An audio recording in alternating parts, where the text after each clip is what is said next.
Hoje nós estamos no artigo de número 14 de religião do metodismo histórico do purgatório, um assunto extremamente relevante e importante. Purgatório. O que a Igreja Metodista pensa sobre purgatório? O que é purgatório para a Igreja Católica? Nós estaremos abordando esse importante e curioso tema. Mas antes, vamos ouvir a palavra de Deus no livro de Hebreus, capítulo 9, o versículo de número 27. Hebreus, capítulo 9, versículo de número 27. A palavra de Deus assim nos diz: E assim como aos homens ou seres humanos está ordenado morrerem uma só vez, vindo depois disto o juízo. Está ordenado morrerem uma só vez, vindo depois disto o juízo. Olha o que afirma a palavra de Deus. Compete ao homem morrer uma só vez e depois vem o juízo. É o que diz a palavra de Deus. Vamos ler nos nossos cânones o que nós entendemos como esse artigo 14 do purgatório.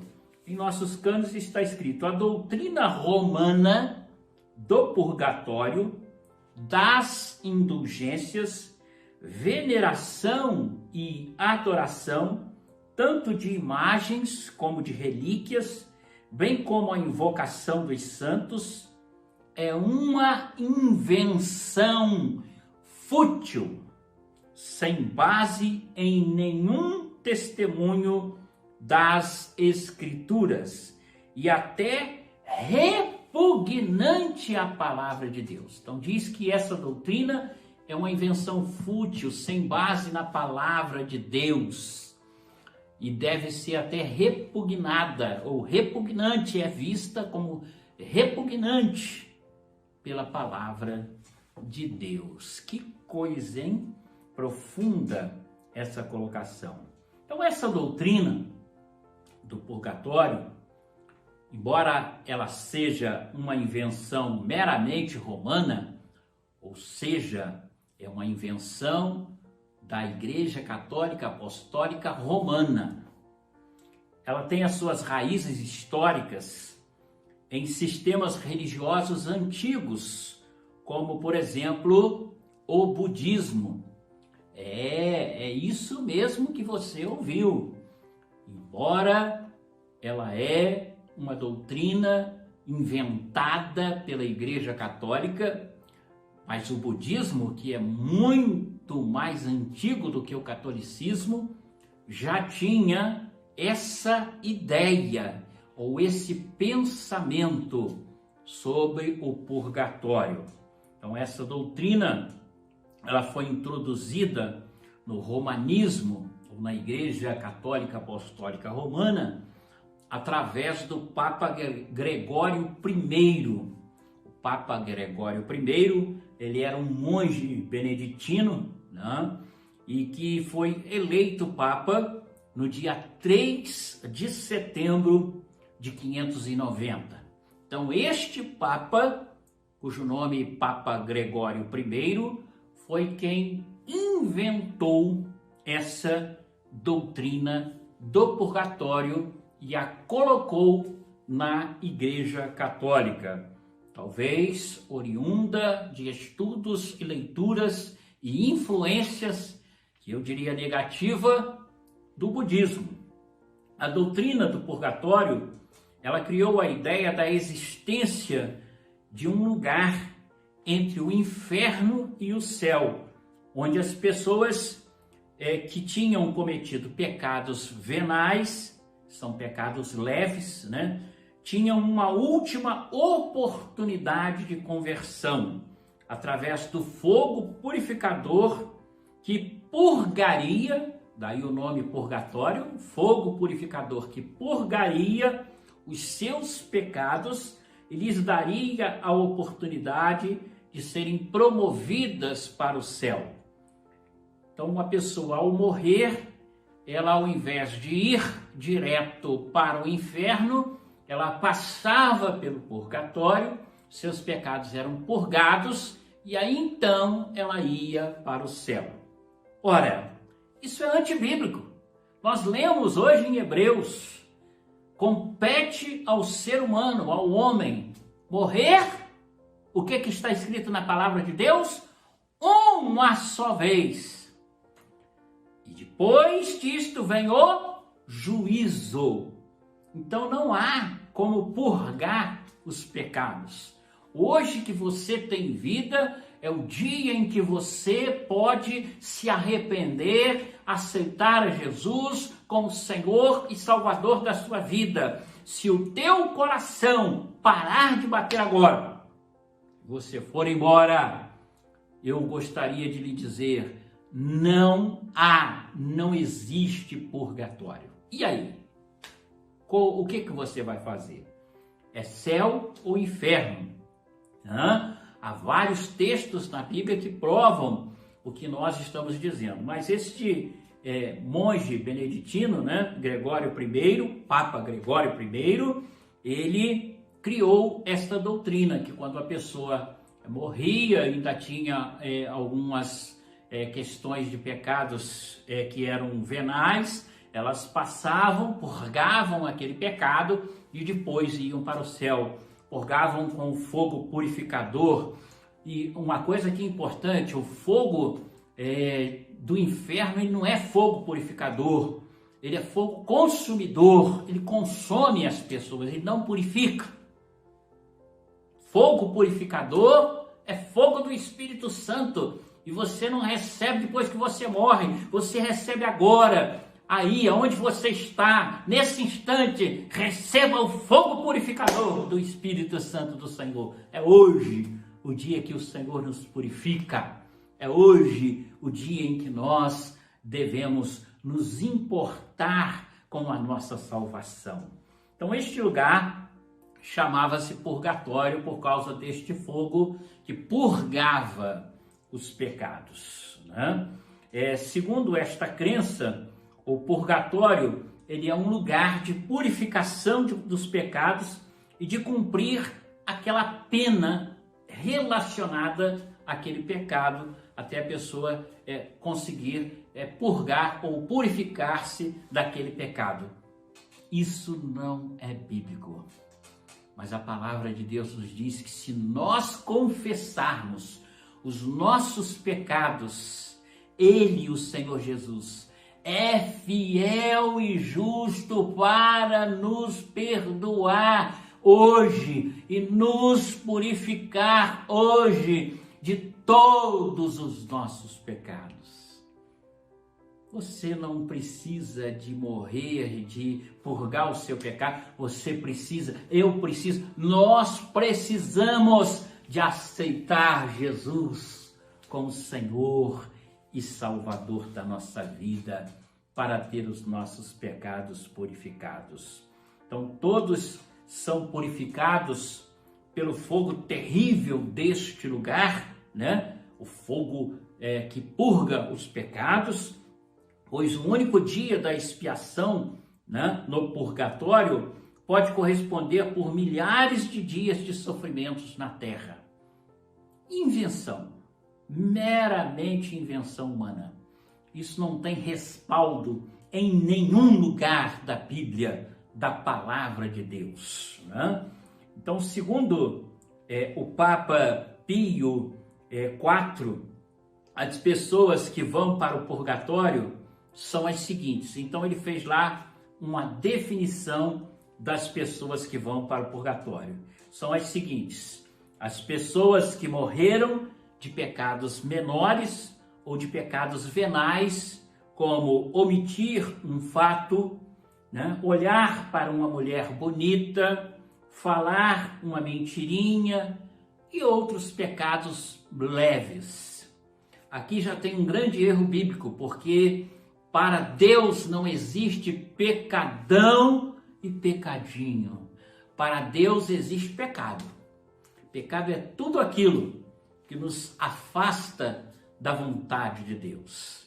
Então, para Deus não existe pecadinho e pecadão. Mas aqui ele dizia, né, que esses pecados, olhar para a mulher bonita, falar uma mentirinha, né, tomar uma cachaçinha de vez em quando, fumar um cigarrinho, e tudo isso a gente sabe que nem é pecado.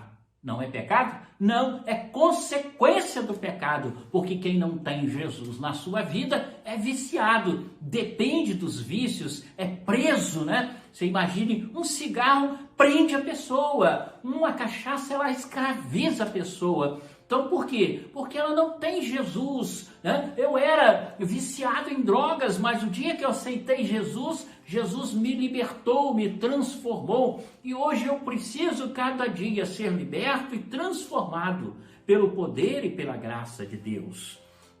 Não existe pecadinho e pecadão. Mas esse Papa, ele diz, né, Papa Pio IV, que além disso, as pessoas que praticam pecados maiores ou pecados mortais e que não deu satisfação dos mesmos à justiça divina, também poderão purgar os seus pecados no purgatório. Grandes assassinos, marginais, grandes pessoas envolvidas com coisas terríveis, mesmo assim elas também podem se salvar. Meu irmão, minha irmã, não embarque nesta ilusão. Hoje Jesus pode mudar realmente a sua vida.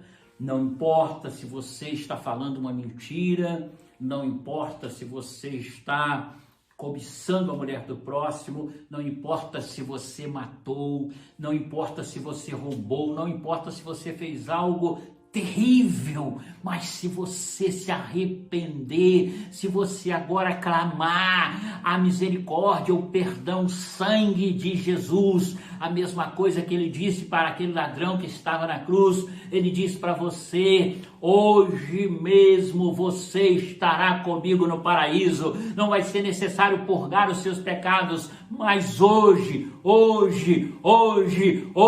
você estará com Jesus. Que coisa maravilhosa! Louvado e glorificado seja o nosso Deus. Então, como nós podemos observar as colocações absurdas e antibíblicas do Papa Pio IV, pois tentam formar um conceito errado sobre o pecado e tentam descartar e distorcer o que a Bíblia declara em 1 João 1,9. O que a Bíblia declara em 1 João 1,9? Se confessarmos os nossos pecados, Ele, Jesus, é fiel e justo para nos perdoar os pecados e nos purificar, olha o que vem escrito à frente, de toda injustiça. Se você confessar os teus pecados, se você realmente se converter e aceitar a Jesus, Jesus é fiel e justo para te perdoar de todos os teus pecados, de toda a tua injustiça.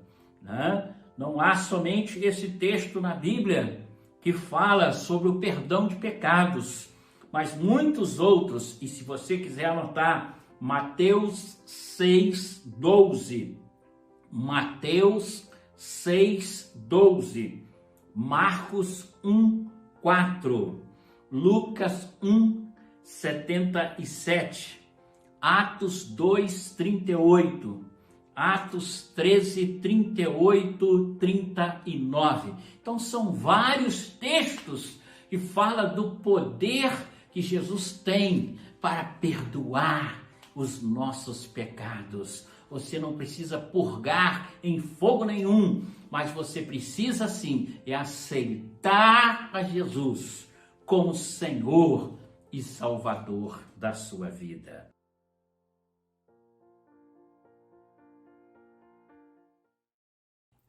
Nós vamos dar continuidade ao nosso programa anterior. Estamos falando do artigo 14 de Religião do Metodismo Histórico, do purgatório. Purgatório, um tema importante e relevante e que precisamos compreender. Mas antes, vamos ouvir mais uma vez a leitura da Palavra de Deus. E nesta oportunidade nós vamos ler no livro de Atos dos Apóstolos, o capítulo 2, versículo 38. Atos dos Apóstolos, capítulo 2, versículo 38. Respondeu-lhe Pedro: arrependei-vos e cada um de vós seja batizado em nome de Jesus Cristo para a remissão dos vossos pecados e recebereis o dom do Espírito Santo. Arrependei-vos e cada um de vós seja batizado em nome do Senhor Jesus Cristo para a remissão de pecados e recebereis o dom do Espírito Santo. Palavra do Senhor. Dando continuidade a esta doutrina, romana, portanto não é uma doutrina metodista. A nossa doutrina é que nós não cremos no purgatório, essa doutrina romana, nós cremos que já na semana passada, no programa passado, fizemos uma abordagem de quem criou essa doutrina, os absurdos colocados pelos papas romanos, e hoje vamos dar continuidade falando sobre o purgatório e da seguinte forma, que para tirar uma pessoa do purgatório, segundo a doutrina romana, são aprovadas as seguintes práticas da Igreja Católica Apostólica Romana. Então deve ficar claro aqui, essas práticas são aprovadas pela Igreja Católica Apostólica Romana. A primeira prática é a prática da oração pelos mortos. Prática da oração pelos mortos. Uma prática que não encontra respaldo na Bíblia.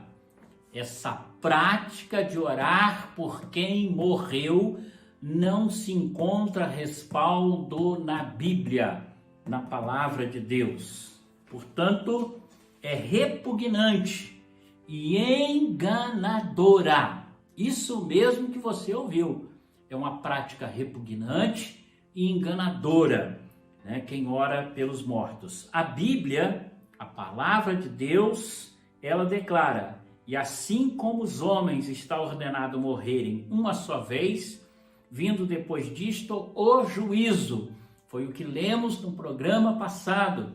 E relendo esse texto de Hebreus 9:27, nós sabemos que não adianta fazer mais nada por quem já morreu, porque depois que morreu já vem o juízo.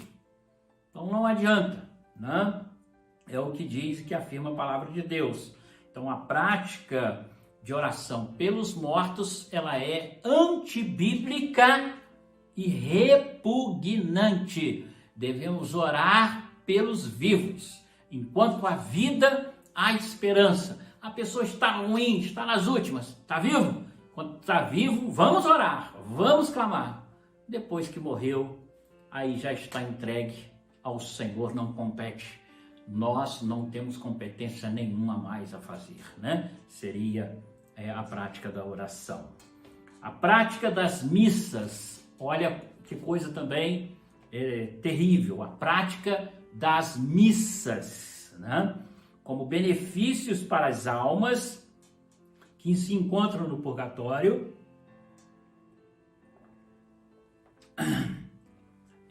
e acúmulo de mérito para quem as mandam realizar, Então, quando você manda o padre realizar uma missa, você está acumulando mérito para você e também para a pessoa que está sendo realizada aquela missa.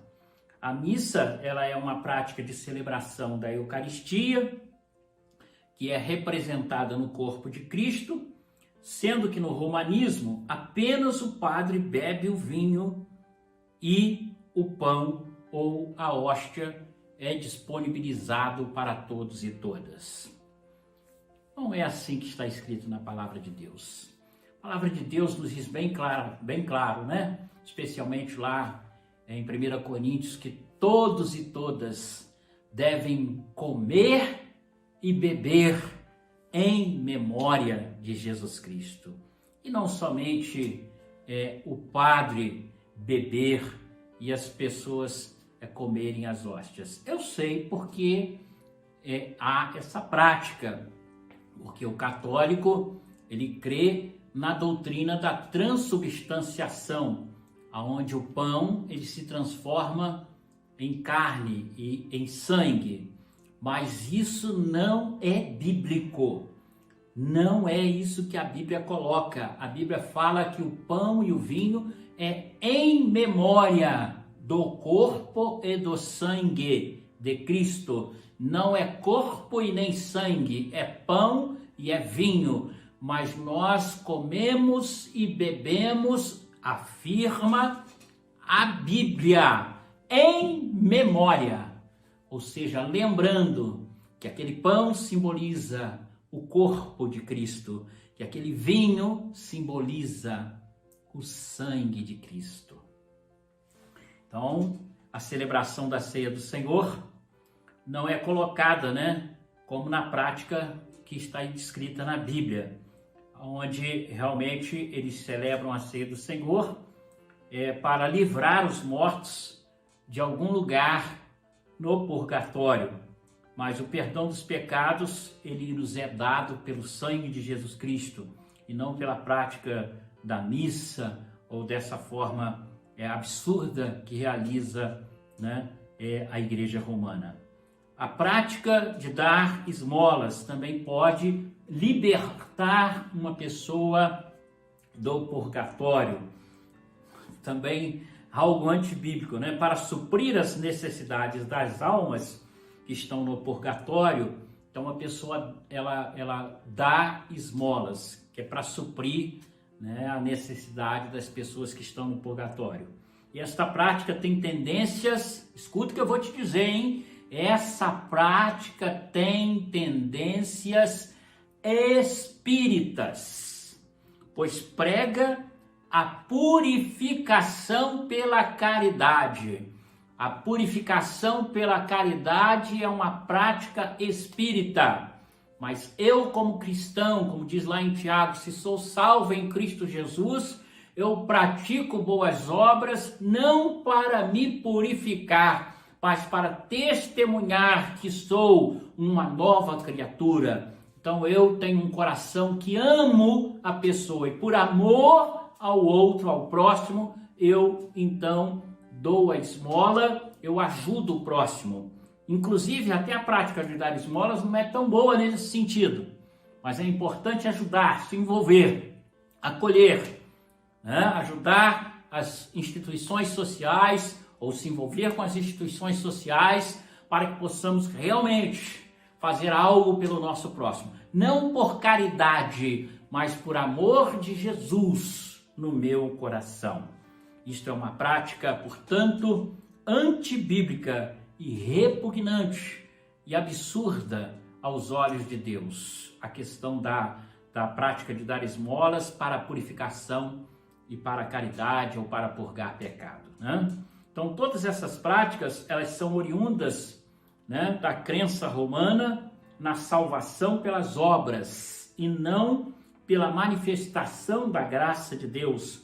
Portanto, é necessário ficar praticando todas estas boas obras que são vãs e fúteis, pois a palavra de Deus declara, Efésios 2, 8, 9.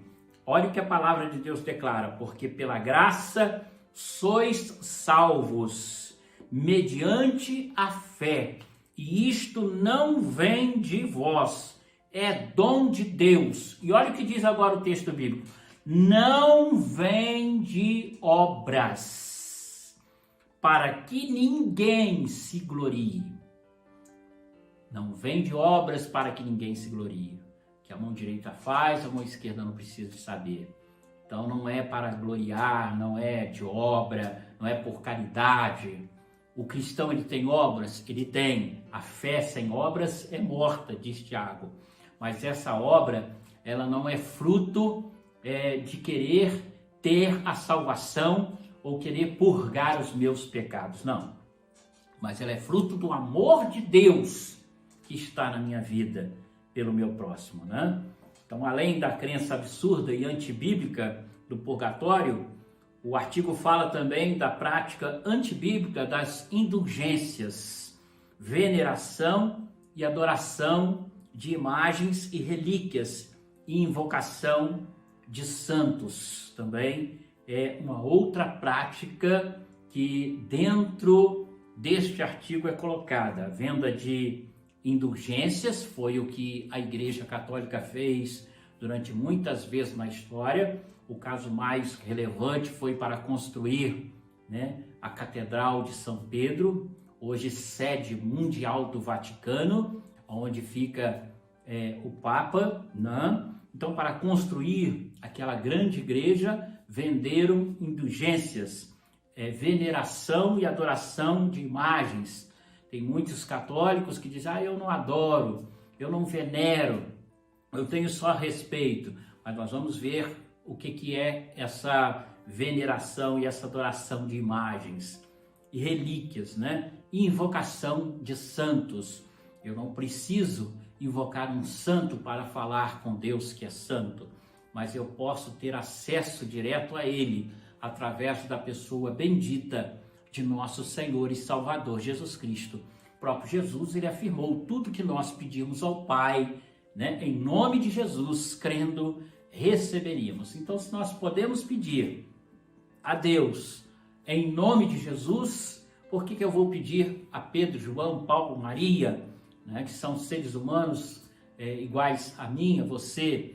Alguns tiveram uma vida de maior santidade, dedicação a Deus, mas não os faz melhor do que nós ou de que ninguém. A Bíblia deixa isso bem claro. São homens e mulheres que foram dedicados a Deus, reconhecemos isso, mas em nenhum momento a Bíblia diz que nós deveríamos pedir alguma coisa a Deus em nome deles. O único momento que a Bíblia diz é sobre Jesus e o próprio Jesus declarando: tudo que pedirdes ao Pai em meu nome, crendo, recebereis. Então, se você puder, dê o seu like, o seu joinha e seja um missionário digital compartilhando este link com seus irmãos e irmãs em Cristo.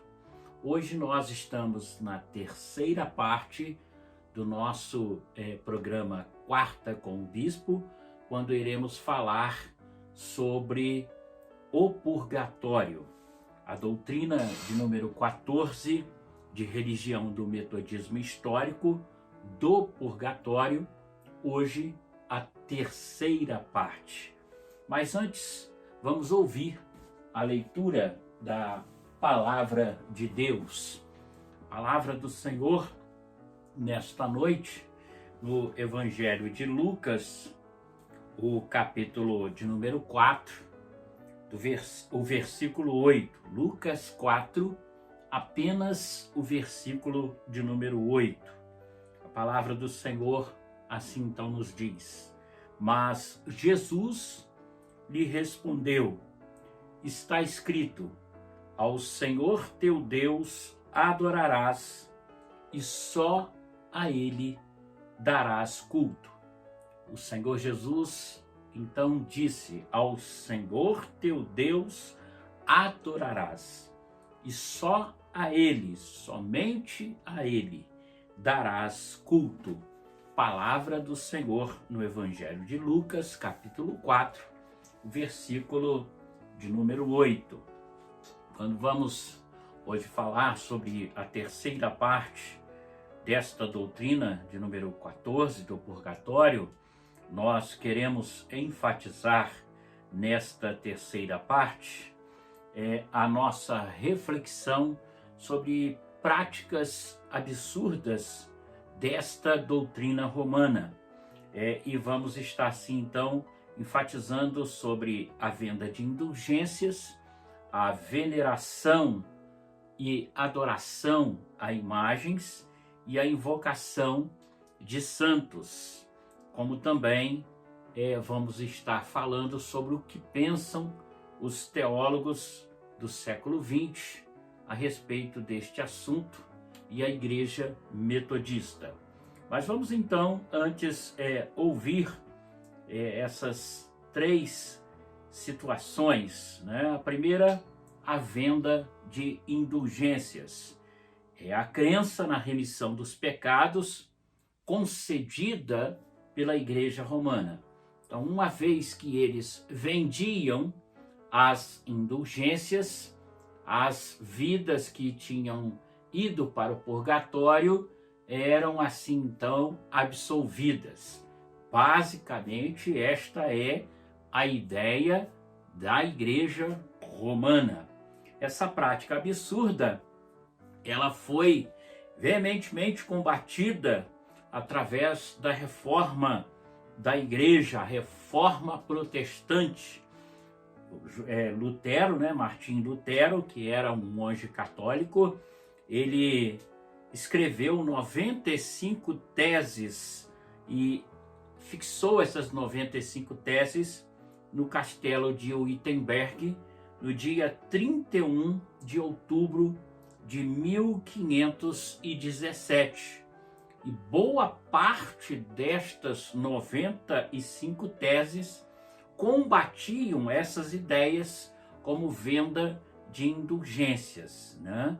Lutero, ele combateu durante a prática romana essa venda, né, e perdão de indulgências, pois ele acreditava que são práticas antibíblicas, e realmente as são práticas antibíblicas. A Igreja Romana, ela naquele tempo fazia isso exatamente para obter ganhos ou lucros, dinheiro, inclusive para construir a Capela do Vaticano ou a Catedral de São Pedro em Roma, né? Ela vendeu muitas indulgências para construir aquela bela e magnífica catedral. Quando lá estive alguns anos atrás visitando a cidade de Roma, tive a curiosidade de ir no Vaticano. Não sei se você sabia, o Vaticano ele é um dos menores países do mundo, para que possa assim então dar status ao Papa como chefe de Estado. Assim, quando o Papa visita a qualquer país, ele visita também com status de chefe de Estado. Ele não passa, como eu, como você, cidadãos comuns, por uma alfândega, por nada disso. Então ele vive ali na Catedral de São Pedro, que foi construída com a venda de indulgências. A Bíblia, a palavra de Deus, ela afirma, esta palavra, a palavra de Deus, afirma que somente Deus, Jesus, pode perdoar pecados. Somente há perdão em Jesus Cristo. E nós, quando somos transgressores e transgressoras da lei, devemos pedir perdão a quem pode nos dar, que é Deus em Cristo Jesus. Se confessarmos os nossos pecados, Ele, Jesus, é fiel e justo para nos perdoar. É o que afirma a Bíblia, a palavra de Deus. Jesus Cristo, ele certa feita deixou isso bem claro no Evangelho de Mateus, capítulo 9, versículo 6, quando diz: ora, para que saibais que o Filho do Homem tem sobre a terra autoridade para perdoar pecados, então ele disse ao paralítico: levanta-te, toma o teu leito e vai para a tua casa. As pessoas estavam questionando e Jesus disse: para que vocês saibam que eu, filho de Deus, tenho autoridade, eu digo então ao paralítico: levanta-te, os teus pecados estão perdoados, anda, volta para a tua casa. E a palavra de Deus afirma que aquele homem imediatamente levantou e andou para a glória de Deus, porque os seus pecados foram perdoados em Cristo Jesus. Que maravilhas, né? É um absurdo acreditar que uma instituição humana ela é passiva, né, de tantas coisas como corrupção humana e tantas situações. Hoje a gente vê, não somente na igreja romana, mas em muitas igrejas, corrupção, líderes sendo acusados de pedofilia, de desvio de dinheiro e de tantas coisas corruptas. É um absurdo achar que essa instituição tem poder para perdoar pecados, porque venda de indulgências é perdão de pecados. E isto é um absurdo, uma mentira. Só Jesus Cristo pode perdoar pecados. E sabe quanto que você vai pagar para Ele perdoar os seus pecados? Nada. É de graça. É a graça do Senhor que desceu sobre nós através do perdão. Jesus não cobra nada a ninguém. Ele já deu a sua vida por nós. Ele quer que você receba esse perdão e sim, viva em gratidão a Ele uma vida nova. Aleluias. Outro procedimento é a veneração e adoração de imagens. Geralmente os católicos hoje estão dizendo que não é bem assim. Se você abrir talvez a sua televisão num programa católico, ele vai dizer: não é bem assim, não é venerar uma imagem, não é bem assim. Ele vai disfarçar, mas na verdade nada mais é do que uma veneração e uma adoração de imagens. Os romanos, eles disfarçam esta prática idólatra, dizendo que venerar é apenas um ato de respeito, mas a prática não é apenas um ato de respeito, porém de se curvar perante uma imagem, fazer pedidos à imagem, prestar culto através de celebração, procissão, levar, carregar aquela imagem e outras práticas que vão além do significado da palavra venerar enquanto respeito. Então, muitas explicações que são dadas que diz que venerar é somente o respeitar, é lembrar e citar até versículos bíblicos. Isso aí, cuidado, porque a prática não é essa. Você vê por aí muitos se curvando perante imagens, fazendo pedidos a imagens, fazendo procissão, e essas práticas elas falam mais alto. E contra fatos não há argumentos, né? E a Bíblia afirma: não farás para ti imagem de escultura, nem semelhança alguma que há em cima dos céus, nem debaixo da terra, nem nas águas, nem debaixo da terra. Não as adorarás, nem lhes dará culto.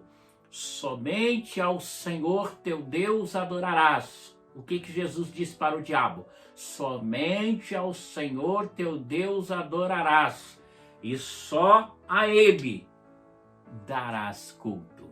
Foi o que disse Jesus, é o que diz a palavra de Deus. Esse versículo que citamos está em Êxodo capítulo 20, versículos 4 e 5, se você quiser conferir na sua Bíblia. Como nós podemos observar, a veneração e adoração dos romanos não é apenas um ato de respeito, mas uma prática de fazer esculturas e ídolos, imagens. É uma prática de adorar, de cultuar, de colocar esses ídolos acima de Deus. Portanto, é uma prática herética, absurda e antibíblica, pois contra fatos não há argumentos.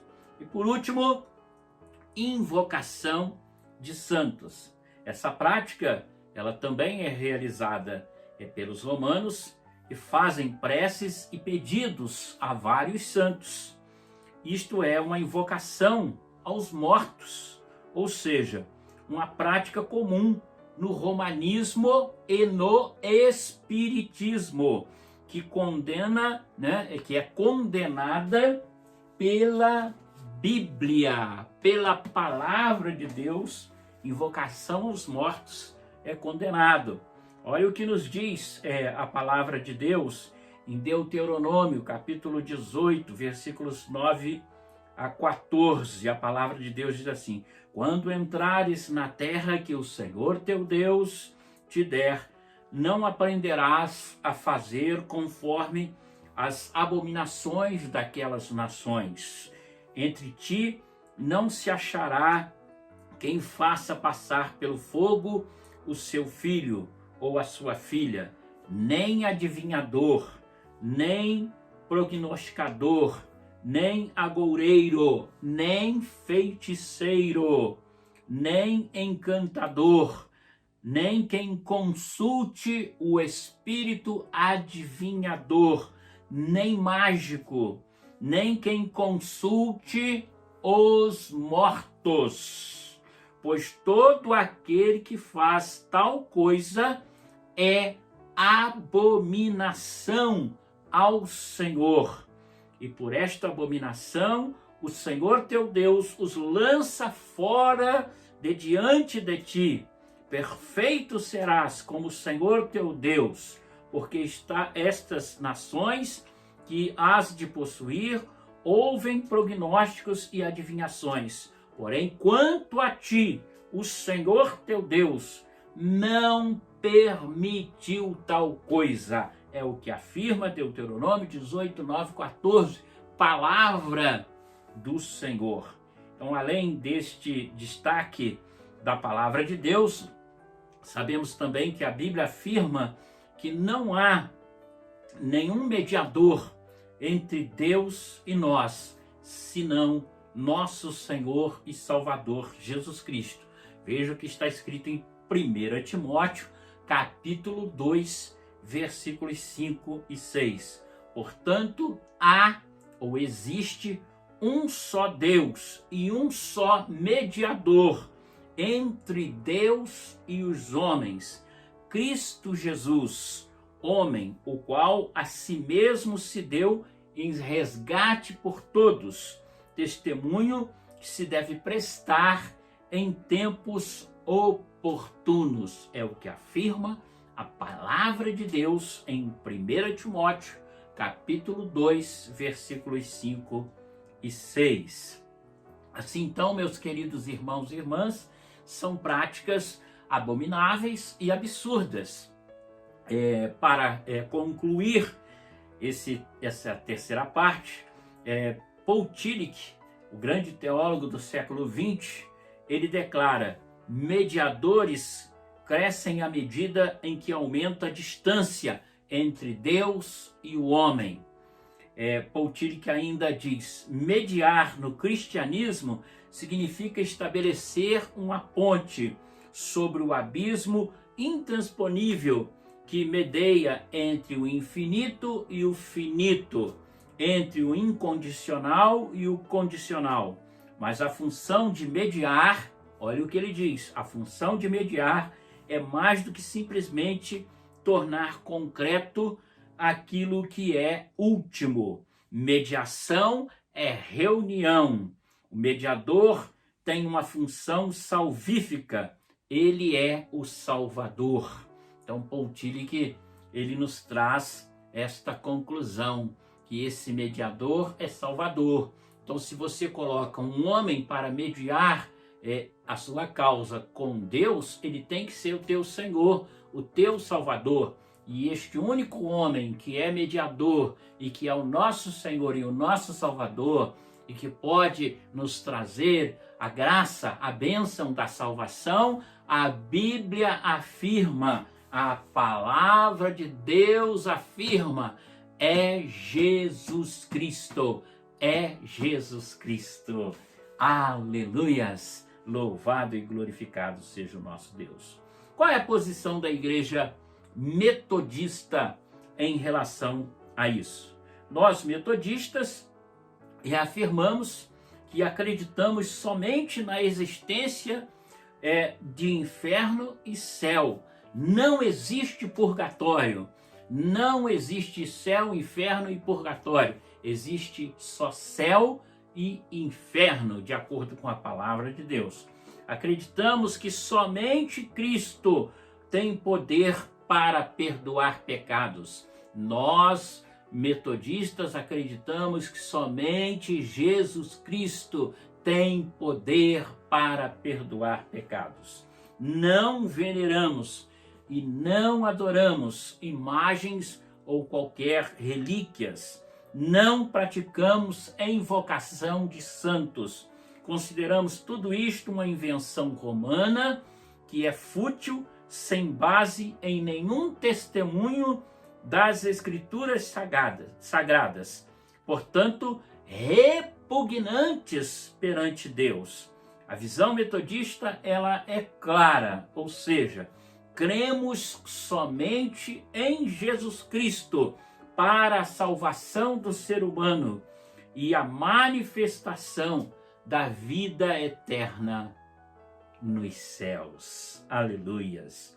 Aceitando Jesus Cristo como Senhor e Salvador, somos perdoados dos nossos pecados e devemos viver uma vida nova, pois as coisas velhas, antigas se passaram e tudo se fez novo. Aceite Jesus como Senhor e Salvador da sua vida, receba o perdão dos seus pecados e passe a viver, a experimentar uma nova vida. As coisas antigas, as coisas velhas, os pecados, os erros ficaram para trás. Agora você é uma nova criatura. Eles ficaram crucificados, ficaram lá na cruz. E você agora é um novo homem, uma nova mulher, um novo ser. Quando aceita Jesus como Senhor e Salvador da sua vida, os seus pecados estão perdoados. Em nome de Jesus. Aleluia. Assim então, nós temos um único mediador entre nós e Deus. E esse único mediador entre nós e Deus é Jesus Cristo, o nosso Senhor e Salvador. Nós, metodistas, obedecemos e praticamos os mandamentos de Deus descritos no Antigo e no Novo Testamento, pois a Bíblia Sagrada é a nossa única regra de fé e prática. Aleluias! Louvado e glorificado seja o nome do Senhor. O melhor de tudo, dizia John Wesley, é saber que Deus está conosco.